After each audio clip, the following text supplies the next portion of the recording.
Okay, so sticking to the theme that I have discovered, and I'm sort of going with the flow with this one. This is the second video based on the first one where I had the urge to thank people that experience traumatic events by choice. Our first responders, our security, our police, and people that are assisting and people that have assisted me in my life.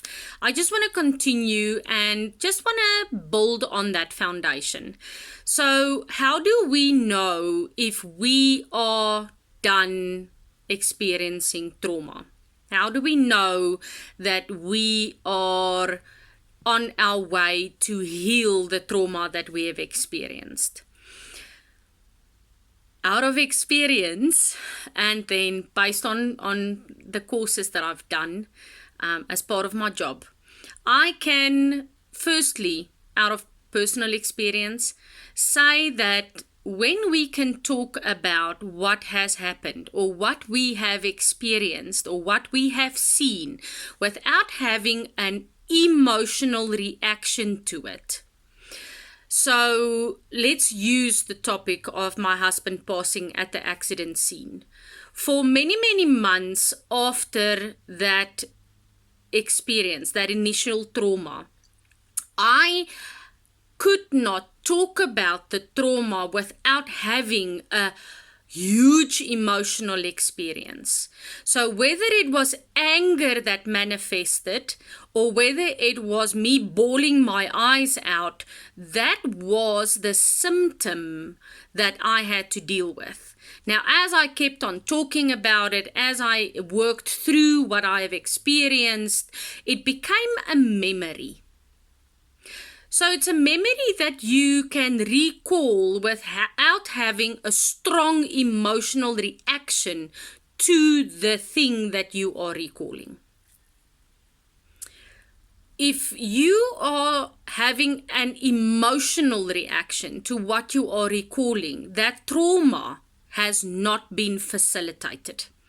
So what do I mean when I talk about an emotional reaction?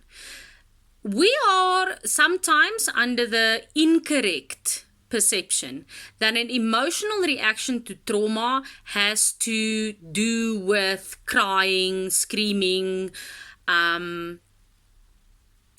tears, hysterics. That's not the only way that emotions are manifesting. Remember that anger is one of the things you can also experience while you are working through trauma. Remember that hate is also something that you can experience when you are dealing with trauma.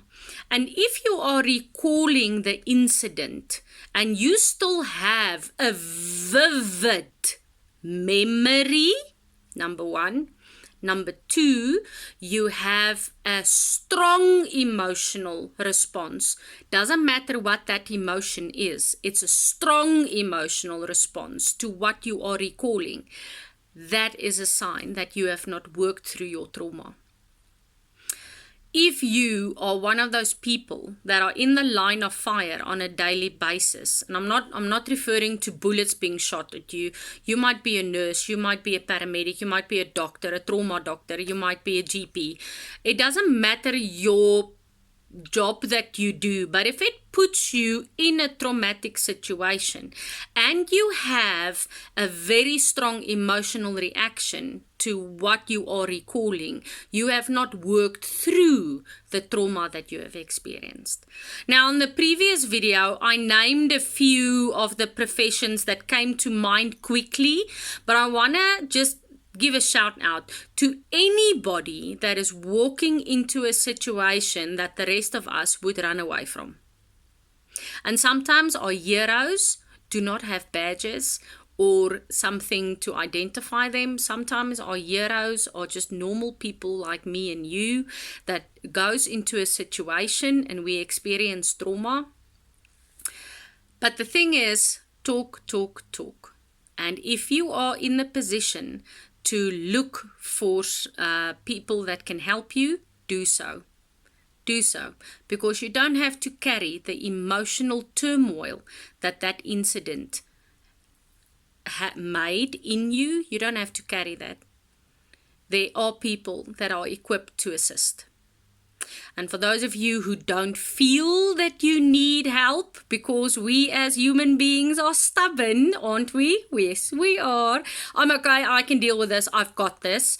For those of you that are out there like that, good luck. Find somebody that you can talk to, somebody that you trust, somebody that doesn't mind listening, because you need to get it out. It can't stay in. All right. So, love you. Bye.